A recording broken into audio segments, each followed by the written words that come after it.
Is your ego getting in the way of manifesting your dreams? Is it even possible to manifest while you have an ego? Or do you need to let go and eradicate your ego before you can have any opportunity to manifest the dream life that you want to? This is a question that a lot of people ask because in the spiritual community, it is a common notion that the ego must be eradicated and let go of so that we can become balanced and whole within ourselves. And this idea bleeds into manifestation and creating the life that you look to have, because how can you do that if the ego is stopping you from even being at balance and at peace? So a lot of people feel that the ego is holding them back from having spiritual success and being able to create and in tune with their environment, be in tune with their environment, have supernatural abilities such as intuition and maybe some psychic abilities. A lot of people see the ego stops you from being able to attain these things, and that is not true at all. I'm going to explain to you why you need the ego, what it actually is, and how to utilize it to create the life that you are looking to create, because this is actually the movement system for you to bring something to you. And if you're trying to eradicate or let go of your ego, you are simply bringing yourself down a trail that's going to lead right back to where you started. You're just looping around. There's a dead end that you're going to end up right at the beginning again, because you can't get rid of your ego. It's impossible. It is fundamentally illogical and impossible to get rid of what the ego is, which is just a word, what that represents. Because what people think the ego is you being overtly confident, which is not what the ego is. The ego is nothing more than your perception.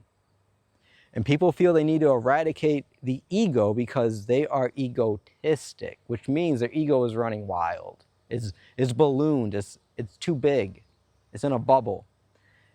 And when you are full of ego, you also can be insecure. You can go one of two ways. You can be insecure or you can be overconfident. Both directions lead to you disillusioning yourself to what you are doing.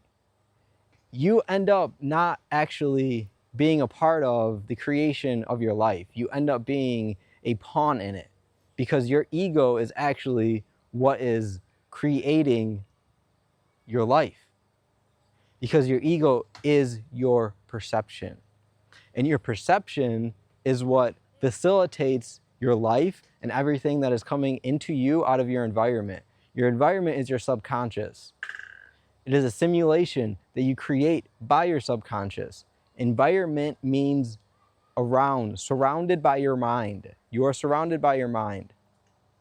And when you have an ego that is out of control, when your perception is wild and you don't have governance over it, you don't have consciousness and awareness over it, your perception then is being controlled by other entities, other beings that are manipulating you and marketing you into adverts and going in the specific directions for their benefit. This is what happens when you are egotistical, when your ego is crazy, when it's out of control. Because it's nothing more than your perception being controlled by some other entity. That is truly what's going on when you are not in control of your ego. Your perception is running wild. Gain control of it. That's all you need to do. Your ego is your egg. An egg is what creates life. Out of the egg comes life. All life comes out of an egg. If your ego is being controlled by someone else, your creative power is being controlled by someone else. because your ego is your perception, which your perception is in the shape of an egg.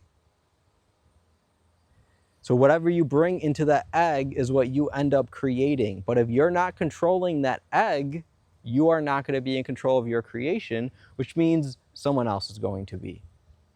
Which is when you become overconfident because you're being told to be overconfident. There's nothing justifying it other than you being pumped up.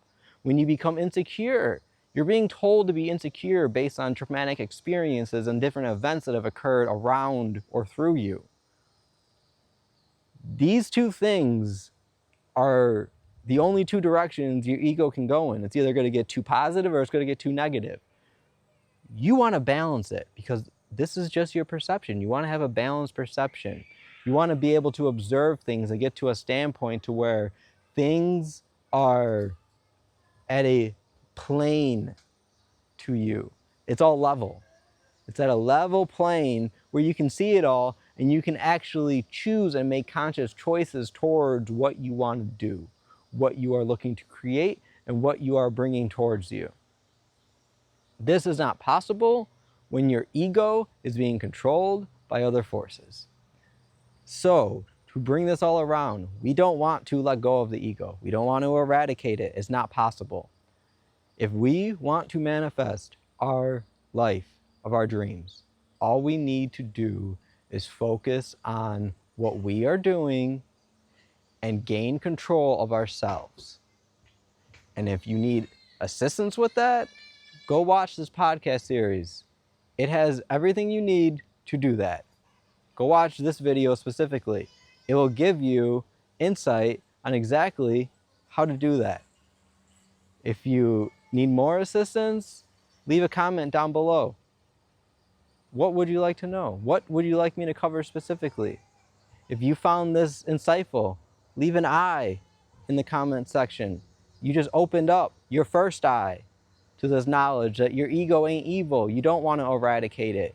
It actually is your perception. You need it. Now control it. Go get in nature. Go listen to cicadas. Listen to the birds. So beautiful. The train's crossing. We're going somewhere, baby.